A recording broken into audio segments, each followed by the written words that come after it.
Kedatangan Menteri PPPA di Gorontalo diterima oleh penjabat Gubernur Gorontalo, Ismail Pakaya, penjabat Sekda Provinsi Budianto Sidiki, Kepala Dinas PPPA Provinsi Gorontalo, perwakilan unsur Forkopimda, serta pimpinan OPD terkait lainnya. Selain melaunching Brimob Simako, dalam kunjungannya ini, Menteri PPPA juga turut meresmikan Rumah Perlindungan Perempuan dan Anak yang digagas pemerintah Provinsi Gorontalo. Kementerian Desa yang akan bisa membuatkan jumlah juknisnya sehingga kepala desa tidak ragu-ragu.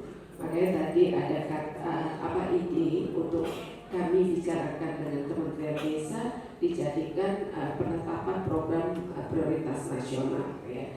Nanti terima kasih Pak, nanti kami akan bicarakan. Walaupun sebenarnya dari penganggaran berkaitan keberpihakan untuk mewujudkan desa ramah perempuan peduli anak ini itu sudah ada komitmen dari Kementerian Desa untuk mewujudkan itu. Terima kasih Pak idenya, nanti Bu Titi menjadi catatan bagi teman-teman. Ini harus diintenskan kembali, didiskusikan kembali dengan Kementerian Desa kalau memungkinkan agar kepala desa tidak ragu-ragu, ada kepastian yang pedoman yang melindungi kepala desa ketika keberpihakannya membuat program terkait dengan pemberdayaan perempuan, kemudian juga berkaitan dengan pemenuhan hak dan perlindungan anak.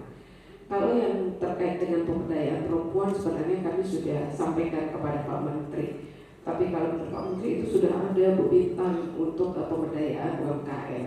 Makanya saya bilang ada pasti ada, tapi seberapa persen boleh digunakan oleh perempuan? Nah itu harus jelas Pak. Sebenarnya itu pun kami sudah pernah diskusikan. Sayang karena kita bergelut dengan kegiatan sana sini lupa lagi. Bapak sudah mengingatkan, terima kasih. Dan ini menjadi catatan bagi kami untuk mendiskusikan lebih intens. Menteri PPPA juga meninjau daerah percontohan Desa Ramah Perempuan dan Perlindungan Anak, DRPPA di Kabupaten Bone Bolango. Sebelumnya, Kemen PPPA telah memilih Kabupaten Bone Bolango sebagai salah satu daerah desa percontohan DRPPA, yakni Desa Ayula Selatan, Kecamatan Bulango Selatan, Gorontalo. Menteri PPPA mengapresiasi pemerintah daerah Gorontalo yang menunjukkan konsistensi atas komitmen dalam pelaksanaan DRPPA.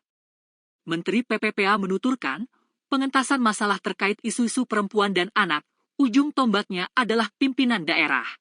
DRPPA merupakan program yang mengintegrasikan perspektif gender dan pemenuhan hak anak, baik dalam penyelenggaraan pembangunan di desa, tata kelola pemerintahan di desa, pembinaan, serta pemberdayaan perempuan dan anak di desa yang dilakukan secara terencana, menyeluruh, dan berkelanjutan.